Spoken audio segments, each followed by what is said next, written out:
বিশ্ববাসীর জন্য, বাংলাদেশের জন্য পালিয়ে বাধ্য হয়েছিল। তারা বলেছিল আওয়ামী লীগ পালাই না, বাংলার জমিনের প্রত্যেকটি মানুষ, গোটা বিশ্বের সমস্ত মানুষ সাক্ষী শেখ হাসিনা এবং তার দল পালিয়ে গেছে।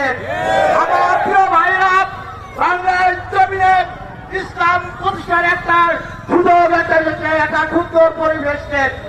আমরা এই পরিবেশে সকলে ঐক্যবদ্ধ হয়ে একটা মানবিক সমাজ, একটা ইনসাফ ও ন্যায় ভিত্তিক সমাজ প্রতিষ্ঠার আশা ব্যক্ত করে আমি আমার সংক্ষিপ্ত বক্তব্য শেষ করছি।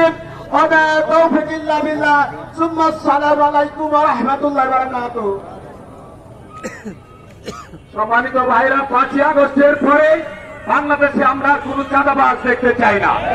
5ই আগস্টের পরেই আমরা আর কখনো ধর্ষণকারী দেখতে চাই না। এবারকে প্রকাশ্যে মানুষ হত্যা করা দৃশ্য আর 5ই আগস্টের পরে আমরা বরদাস্ত করবো ইনশাআল্লাহ। বাংলাদেশ জামাত ইসলামের সুশৃঙ্খল দল, বাংলাদেশ জামাত ইসলামী আনুগত্যের একটি সংগঠন, আমরা চাই একটি কল্যাণকর রাষ্ট্র বাংলাদেশ উপহার দেওয়ার জন্য।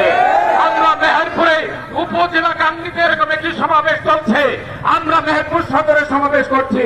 এখনই মিছিল শুরু হবে, তার আগে আজকে আমাদের প্রধান আকর্ষণ জেলা জামাতের সংগ্রামী আমির হযরত মাওলানা তাজউদ্দিন খান আপনাদের মাঝে বক্তব্য রাখছেন।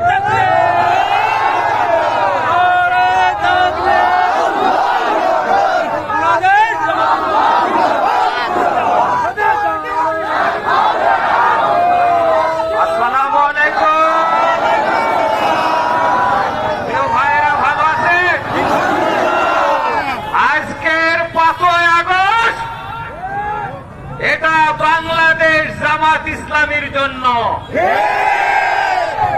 বিগত 15টা বছর কেন্দ্র